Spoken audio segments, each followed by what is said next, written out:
Bonjour Xavier Hofer. Bonjour.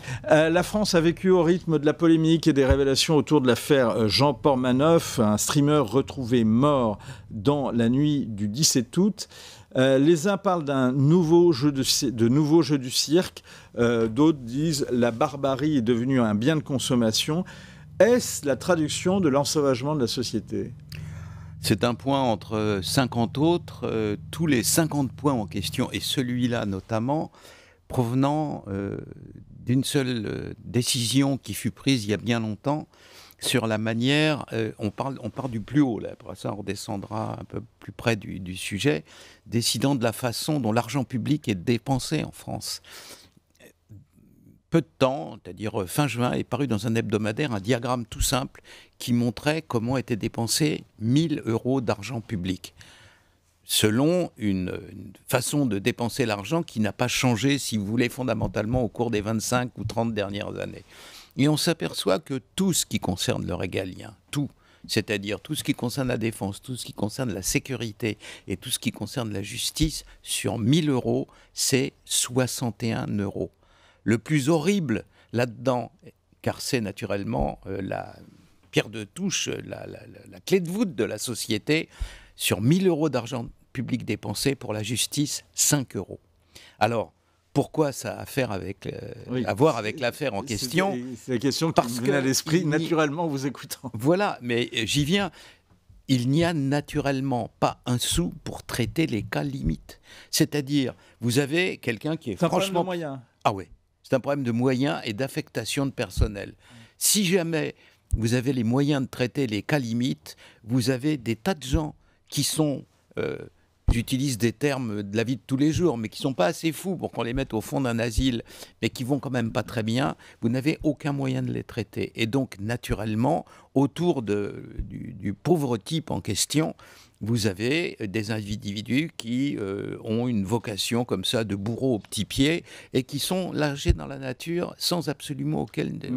Mais là, est-ce qu'il y avait un problème de moyens, sachant que l'État, par la voie d'abord des services de police et même l'Arcom, avait commencé à regarder ce dossier. Il s'était intéressé à ce dossier et il n'y a pas eu d'action limitante. C'est ça le problème. Mais est-ce que c'est un problème de moyens ou c'était plutôt un problème de volonté ? Mais les deux se tiennent, bien entendu. À partir du moment où on s'indigne qu'il y ait des gens qui, depuis la prison, font des gueuletons, disposent de moyens extravagants, c'est naturellement lié au fait qu'on nous avait promis 15 000 places de prison en plus, où on aurait pu mieux disséminer les gens et éviter de telles situations, et qu'on ne l'a pas fait. Donc la restriction des fonds au départ, en cascade, affecte la vie de tous les jours et empêche notamment le fait qu'on surveille et qu'on traite les cas limites potentiellement dangereux. La définition de la psychiatrie, c'est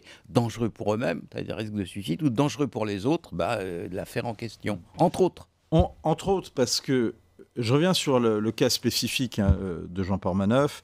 On s'indigne, sans doute à juste titre, de ces vidéos en ligne.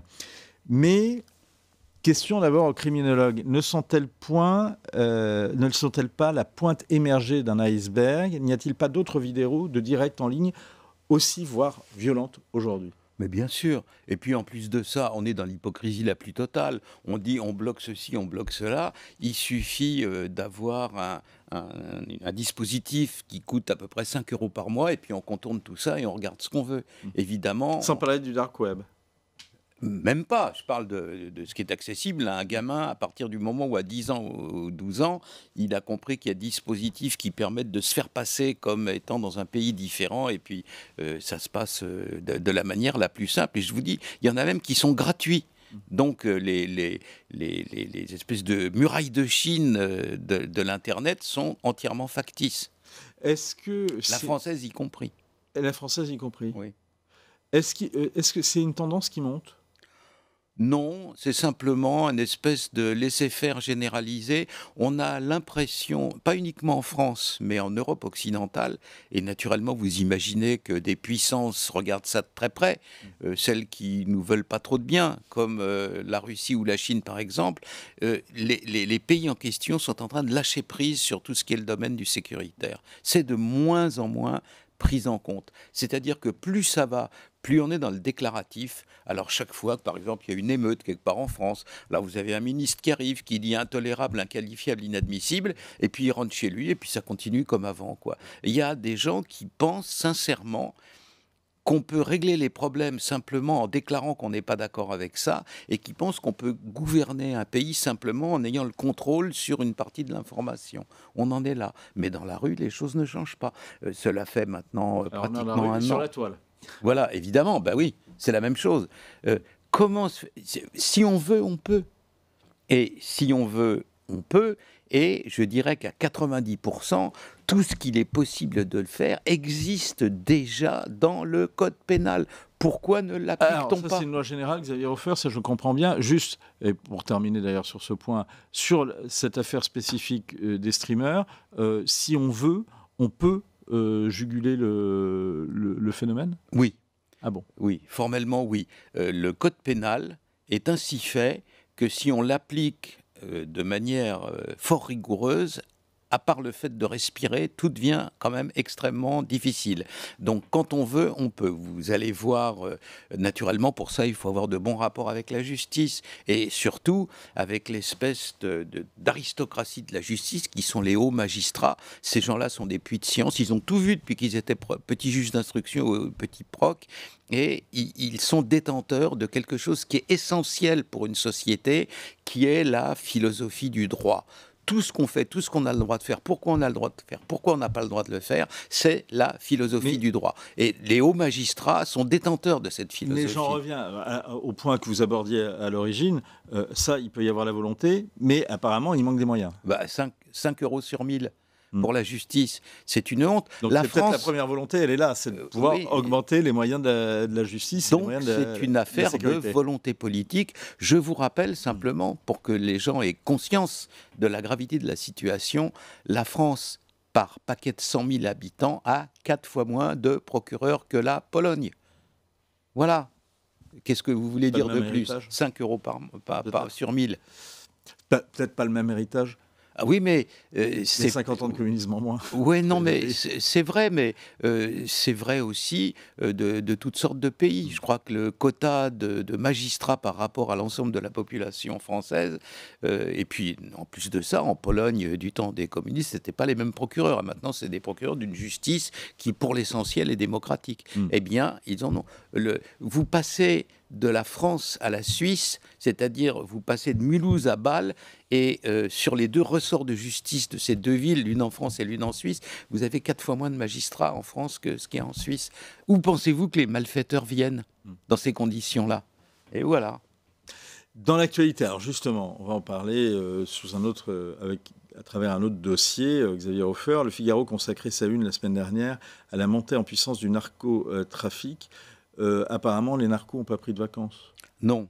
Non, et ça tient à un phénomène essentiel, parce qu'il y a une origine à tout ça. Vous savez, nous, les criminologues, qu'est-ce qu'on fait ? 8 fois sur 10, notre boulot, ça consiste à faire des diagnostics. Tous les métiers en log, criminologue, archéologue, on fait des diagnostics. On dit voilà ce qu'on a trouvé, et voilà pourquoi on l'a trouvé, et qu'est-ce que ça signifie. Donc, le point qui est à l'origine, à l'heure actuelle de tout, c'est la reine des drogues pour ce début du XXIe siècle, c'est la cocaïne. Tous les bandits au monde adorent le trafic de stupéfiants. Une drogue les rend fous, c'est la cocaïne. Pourquoi ? Parce que si vous avez un peu de chance, si vous êtes bien organisé, vous êtes un caïd, vous organisez 4 voyages et 4 transports de drogue entre le cône nord de l'Amérique latine et la France, et vous êtes milliardaire. Aucune espèce de façon de s'enrichir au monde n'est plus foudroyante que celle du trafic de cocaïne. Premièrement. Deuxièmement, échec américain incommensurable, parce que c'était eux qui étaient chargés de ça, qui s'étaient déclarés chargés de ça, décrétés chargés de ça, dans le cône nord de l'Amérique latine, entre 2012 et 2022. Les statistiques de l'ONU sont assez longues à venir. Il faut accumuler des données, les vérifier, sur 180 pays dans le monde. Mais là, sur la cocaïne et l'Amérique latine, entre 2012 et 2022, la production de cocaïne a augmenté de 430%. On est passé de 980 tonnes à 2700 tonnes. Alors, ils la vendent. Et qu'est-ce que ça a comme conséquence pour la France ? C'est qu'il y a une inondation d'une drogue qui est toujours moins chère. Songez que quand M. Darmanin devient ministre de l'Intérieur, 1 gramme de cocaïne coûte 60 euros. Là, j'ai parlé la semaine dernière avec des policiers en civil qui, vous savez, se déguisent en drogués et puis qui vont traîner du côté de la gare du Nord. On touche maintenant, dans certains coins à Paris, la cocaïne, le gramme à 30 euros le gramme. Et cette drogue-là, elle est toujours plus pure. C'est-à-dire que là aussi, il y a 4 ans... Toujours moins cher, toujours plus pure. Oui, oui. Et voilà, donc il y a 4 ans, elle était pure à 59%, c'est-à-dire qu'il y avait 40% de produits de coupage à la louche, et maintenant elle est pure de 80 à 90%. Ils prennent même plus la peine de la couper, telle qu'ils la reçoivent, telle qu'ils la vendent. Diriez-vous, comme Jérôme Fourquet, que du coup les narcos accroissent aujourd'hui leur emprise? Ils s'enrichissent. Alors s'enrichir, ça ne veut rien dire. Là aussi, je vais donner un chiffre. Oui, surtout si les prix baissent. Voilà, donc évidemment, ils en vendent de plus en plus. Je vais vous donner un chiffre. Vous importez une tonne... Ils en vendent de plus en plus. Ça veut dire que les consommateurs en achètent de plus en plus, ou bien y a-t-il plus en plus de consommateurs? Un peu les deux, bien sûr. Parce que ceux qui en achetaient déjà en achètent plus parce qu'elle est moins chère, et ceux qui auparavant n'en achetaient pas commencent à en acheter parce que 30 euros un gramme de cocaïne, c'est donné, quoi. Il y a encore 20 ans, c'était 120 euros le gramme. Alors, la monnaie fluctue, etc. Mais ça veut dire qu'en gros, elle est 4 fois moins chère qu'il y a 20 ans, 4 ou 5 fois moins chère qu'il y a 20 ans. Et donc, le chiffre que je voulais vous donner est le suivant. Vous êtes un caïd.